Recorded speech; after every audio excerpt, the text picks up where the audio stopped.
Welcome back to the untiming of Ben and Ruby, episode 3. So we are off to see what is happening with these two friends.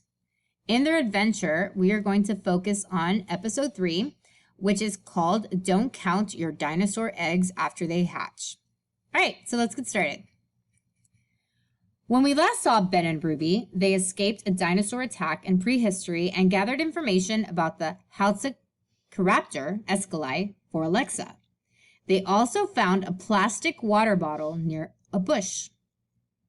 When we rematerialized in Ben's room, we couldn't believe that we'd been gone for only 20 minutes, which completely flipped my pancake because it felt like we'd been away for days. And there we stood, me and Ben, just looking at each other, totally speechless, our t-shirts wringing wet with prehistoric sweat. When we finally managed to open our mouths, only 3 words came out. Plastic water bottle. Never mind that we evaded a dinosaur stampede and documented some duck dinosaurs. Finding that plastic water bottle was the freakiest part of the field trip. Maybe a time traveler from the future left it, Ben, I said, grasping at straws. Maybe in the future, people take time travel vacations, like a dinosaur safari, and the bottle was just a piece of furniture trash. Nice try, Ruby, but I highly doubt they still use plastic in the future. No, I'm thinking something else is going on here. Something connected to you-know-who. Dinner's almost ready, Ben's mom called from downstairs, so I figured now was the time to come clean, while Ben was still dazed and confused. Look, Ben, there's something I have to tell you before I go, I said, heading to the door. What is it, Ruby? I brought some stuff back with me from prehistory. You what? Nothing major, really, just some duck dino teeth, I said, pulling them out of my pocket. And some eggshells, of course. Are you out of your mind? Ben crazy whispered, closing the door. You know what Alexa said? No souvenirs, not ever. Why did you do it, Ruby? Why? I'll tell you why. I think they'll make one fabulous science fair project. That's why. The Hausla duck dinosaur, up close and personal. We can't, Ruby. Come on, Ben, I said. No more Mr. Nice Guy. I mean, you did blow up our other science fair project. Well, it isn't easy turning chicken poop into fuel. Or at Pleasant, but the point is we need a new science fair project, a really great one. Or how are we ever going to beat our Eureka and Ammo? FYI, never have there been 2 snootier, more extra credit grubbing teacher pets in the history of middle school than Eureka, Dalrymple, and Armo Severus, who always get perfect grades in absolutely everything. And believe you me, nothing would give me more pleasure than to bring them both down a notch or 2. But what if Alexa finds out?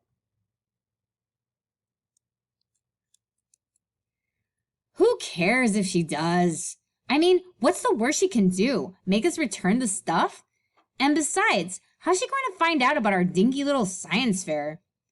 I don't know about this, Ruby. One other thing, I want to use the video of the dinosaur hatching.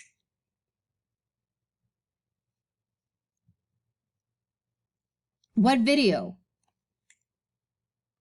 I didn't film it, Ruby. I just aimed the phone at it and those green lights.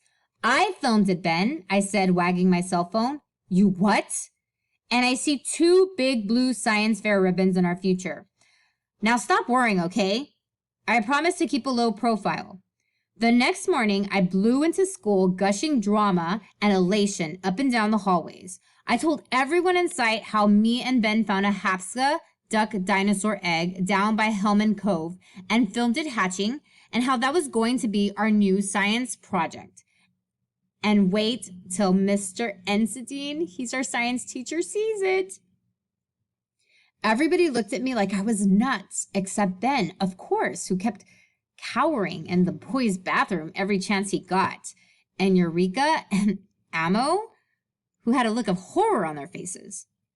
Good, I thought. Pure jealousy. But Ruby, Mr. Ensidine asked me in the science class, how can a dinosaur egg survive millions of years and then suddenly hatch at Hellman Cove? How should I know, Mr. Ensidine? I answered as innocently as I could. I mean, you're the scientist around here. All I know is what I saw and filmed. Come on, Ruby, he said, after he watched the video. You and Ben surely cooked this up with the video editing software. Pretty impressive, too. Yeah, Eureka snarled, and Amos chimed in, it's fake. Then how do you explain these, I said, as I pulled out the teeth and the eggshell fragments from my knapsack. In a matter of hours, a Harvard paleontologist was on his way to examine the objects. Everybody in town was out looking for the hatched duck dino, and Alexa had a swirling back to prehistory to return everything. Outrageous, she thundered as the pale blue light and orange shimmers turned to blackness. I'm never talking to you again, Ben muttered as we placed the teeth and the eggshells outside the cave. And that's when I found the Snickers wrapper stuck in a bush.